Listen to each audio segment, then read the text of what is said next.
끝없이 이어지는 에너지 전쟁으로 유럽과 러시아의 관계가 계속해서 악화되고 있습니다. 그 사이에서 한국은 양국 모두에게 어처구니 없는 갑질을 당하며 몸을 사릴 수밖에 없었는데요. 유럽은 한국이 러시아를 도우며 이득을 보고 있다고 욕하고, 심지어 러시아 푸틴 대통령은 한국을 대놓고 언급하며 보복을 하겠다 으름장을 놨습니다. 그러나 최근 상황이 완전히 뒤바뀌면서 이제 유럽과 러시아가 한국의 눈치를 보기에 급급하다고 합니다. 특히나 그간 한국을 공경에 처하게 만드는 언행으로 갑질을 일삼던 이유가 한국의 바지가랑이라도 붙들고 늘어질 만큼 절박한 상황에 놓였다고 하는데요. 가스관이 영구 파손되면서 큰 위기에 빠졌는데 그 상황을 해결하기 위해서는 한국의 도움이 꼭 필요하다고 합니다. 그 자세한 내용 알아보도록 하겠습니다. 유럽과 러시아는 끝이 없어 보이는 에너지 전쟁을 벌이고 있습니다. 양국의 관계는 나날이 악화되며 전 세계 여러 국가를 괴롭게 했는데요. 한국 역시 양국의 압박에 곤혹스러운 상황에 빠질 수밖에 없었습니다. 유럽은 한국이 러시아의 기생에 막대한 이득을 보고 있다며 욕하고, 러시아는 한국이 유럽의 가격 상한제에 동참한다면 국물도 없을 것이라며 으름장을 놓는 통에 한국은 양국의 눈치를 살필 수밖에 없었던 거죠. 최근 유럽의 러시아에 대한 적개심이 극에 달하는 사건이 있었습니다. 그 사건은 핀란드 국경 인근에서 치솟은 불길로부터 시작되었는데요. 영국 BBC 방송은 위성사진과 전문가 분석을 근거로 러시아 북서부 포르토바야에 있는 액화 천연가스 발전소에서 가스를 연소한 것이라는 사실을 공개했습니다. 특히 해당 사건은 전례 없이 큰 규모이기에 사고가 아닌 러시아 측의 의도적인 연소일 수 있다는 의견을 덧붙여 전 세계를 충격에 빠뜨렸습니다. 타오르는 불길로 천문학적인 돈이 날아갔습니다. 화폐 가치로 환산했을 때 하루 1,000만 달러, 하나로 약 133억 원에 달하는 가스가 불길 속에 사라진 것이죠. 전 세계를 심각한 에너지 위기에 빠뜨려 놓고 보란듯이 아까운 가스를 다 태워서 없애버리는 러시아의 극악무도한 만행에 모두가 분노할 수밖에 없었습니다. 러시아가 에너지 갑질을 일삼은 것은 하루 이틀 일이 아닙니다. 유럽이 전쟁을 일으킨 러시아를 제재하기 위해 하나로 뭉쳐 대응에 나서자 유럽으로 이어지는 가스관을 풀었다 막았다 하며 약을 올리기 일쑤였죠. 러시아는 계속해서 공급량을 줄여나가며 유럽에 압박을 가했으나 을의 입장인 유럽은 손쓸 바 없이 당할 수밖에 없었습니다. 그 와중에 유럽은 또 다른 느린 한국에 화풀이를 하며 전 국민을 당황하게 만들었습니다. 전 세계적으로 힘을 합쳐 러시아를 압박해도 모자랄 판에 러시아로부터 가스를 수입하며 뒤통수 치는 나라가 있다며 인도와 한국을 거론하고 나선 것인데요. 그간 인도는 독단적으로 러시아 원유 수입을 늘리며 미국과 유럽의 미운털이 박혔습니다. 그도 그럴 것이 인도는 미국, 일본, 호주와 함께 러시아 제재에 한 목소리를 내고 있는 쿼드 회원국 중 하나이기 때문인데요. 겉으로는 러시아 제재를 외치며 뒤로는 러시아의 원유 수입을 늘리는 모습은 지적받아 마땅한 것 같습니다. 그러나 한국은 유럽으로부터 비난받을 만한 이유가 전혀 없기에 공개적으로 거론당한 사실이 황당할 수밖에 없습니다. 유럽 측의 주장은 너무도 터무니없었는데요.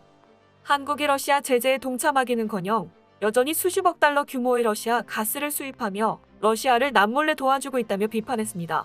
핀란드 에너지 청정대기 연구센터는 통계 자료를 공개하며 과거 한국은 러시아로부터 화석연료 약 17억 달러 정도를 수입해왔는데 러시아가 우크라이나를 침략한 지금도 여전히 비슷한 양을 수입하고 있다고 주장했습니다.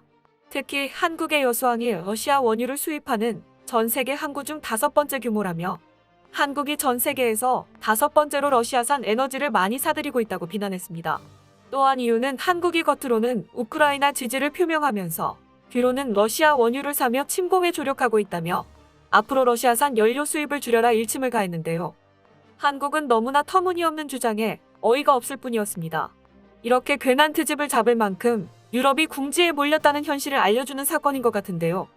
러시아의 에너지 갑질로 전 세계가 에너지 대란을 겪으며 물가 상승 등 경제 위기에 직면할 수밖에 없었습니다.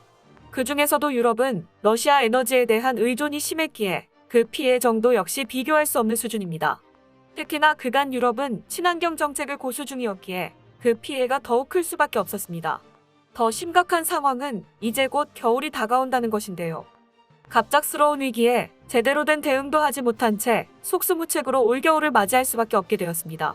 어떻게든 최악의 겨울이 되는 것은 막아야 하기에 유럽은 불철주야 대체 에너지를 찾는 것에 몰두하고 있습니다. 사방팔방 대처 수급처를 찾아봤지만 수급이 쉽지 않았습니다. 만약 증산한다 해도 운반하는 데만 1년은 좋게 걸릴 것이며 도크 한계로 인해 물량을 마음껏 뽑아낼 수도 없습니다. 또한 가격마저 도를 지나칠 정도로 비쌉니다. 이에 유럽은 결단을 내려야만 했습니다. 그동안 고수해왔던 친환경 정책을 내려놓고 일시적으로 석탄 발전소 가동을 늘리며 다시 석탄 발전을 시작했습니다. 또한 최근에는 유럽에서 장작이 비싸게 팔리고 있다는 내용의 보도가 이어지기도 했는데요. 장작이라고 해서 그 수급에 문제가 없는 것은 아닙니다. 나무를 베고 저장한 뒤 말려서 땔감으로 쓰기까지는 대략 6개월에서 1년 정도의 오랜 시간이 걸리기 때문입니다. 그러다 보니 공급이 수요를 따라가지 못하고 장작 가격이 전달에 비해 20%나 오르며 비싼 가격에 팔릴 수밖에 없었던 것이죠. 한편 독일에서는 지난 8월 중순 무렵 장작이 구글 최고 검색어에 오르기도 했는데요. 이미 독일 내 장작은 다 팔린 지 오래고 폴란드에서 수입까지 해오고 있는데 한 사람당 3상자까지만 파는 판매 방침의 사재기 우려까지 제기되고 있다고 합니다. 독일이 이렇게 극심한 피해를 당하게 된 것에는 이유가 있습니다. 독일은 유럽 국가 중 친환경 정책을 가장 적극적으로 추진했던 나라이기 때문인데요. 특히 친환경 에너지 사용량의 절반 이상을 러시아에 의존하고 있었기에 그 피해가 막심할 수밖에 없었습니다. 현재 독일의 가스, 전기요금은 2년 전에 비해 무려 14배 가까이 상승했다고 합니다. 하늘 높이 치솟는 물가에 가스 수급이 누구보다 절실할 수밖에 없을 것 같습니다. 에너지 수급이 절실한 또 다른 나라 프랑스는 러시아로부터 받지 못하는 가스를 다른 나라에서 메우기 위한 시도에 나섰습니다.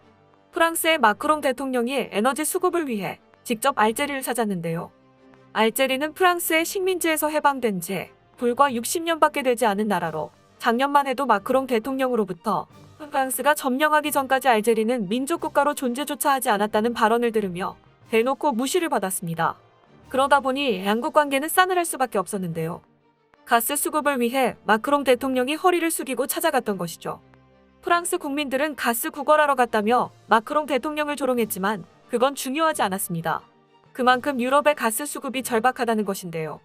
이에 이후에서 러시아 가스 가격 상한제로 대응하자는 목소리가 나왔던 것입니다. 가격 상한제는 일정 가격 이상의 러시아산 가스를 사지 않기로 하는 제도로 러시아 에너지 갑질 다 같이 힘을 합쳐서 막자는 취지에서 나온 제도입니다. 지난 7일 주요 7개국의 지칠 재무장관들이 모여 러시아 원유와 석유 제품에 대한 가격 상한제를 긴급히 시행하자 합의했는데요. 이에 러시아 역시 가만히 있지 않고 합의하는 나라는 가만두지 않겠다며 맞불을 놨습니다. 이렇게 유럽과 러시아가 팽팽히 맞서는 상황 속에서 괜히 가만히 있는 한국의 불똥이 튀어 양국 모두에게 갑질을 당했던 것인데요. 최근 갑을 관계를 완전히 바꿔버리는 사건이 터지며 그 상황이 완전히 달라졌습니다. 특히나 유럽은 한국의 바짓가랑이라도 잡고 매달릴 만큼 절실하게 한국의 도움이 필요하다고 하는데요.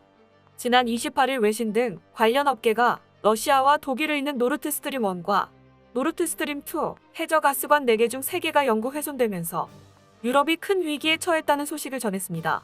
독일 당국은 수리가 빠르게 이루어지지 않는다면 바닷물이 흘러들어 파이프라인이 부식될 것이라며 걱정을 내비쳤는데요.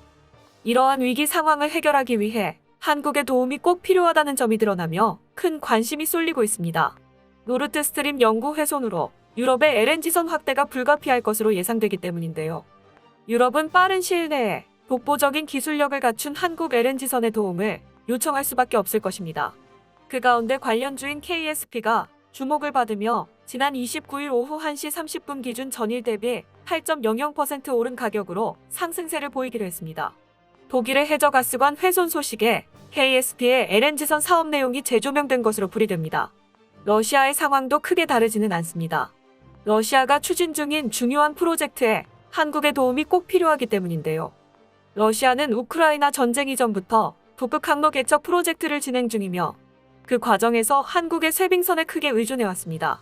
전쟁 결과가 어떻게 되든 북극 항로 개척 프로젝트는 러시아의 최우선 과제 중 하나이기에 북극 항로 개척을 포기할 수 없는 상황인데요. 프로젝트가 성공하기 위해서는 한국과의 관계에 문제가 생겨서는 안 됩니다. 그렇기에 그간 러시아가 세계 여러 나라와 마찰을 일으키는 와중에도 한국과의 관계만은 유독 좋게 유지해왔던 것입니다.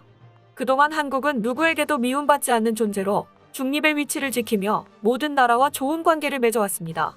누구에게도 휘둘리지 않을 만한 실력을 갈고 닦는 것에 집중해왔기 때문인데요. 한국은 러시아 제재에 동참하면서도 LNG선, LNG 터미널 등을 만들어 수출하는 수출 강국이 됐습니다. 현재 한국의 제품들은 마땅한 대체제가 없을 정도로 그 실력 면에서 월등하죠.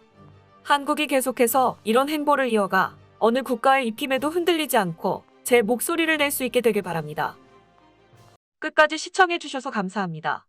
도움이 되셨다면 좋아요를, 다른 이야기도 궁금하시면 구독을 눌러주세요.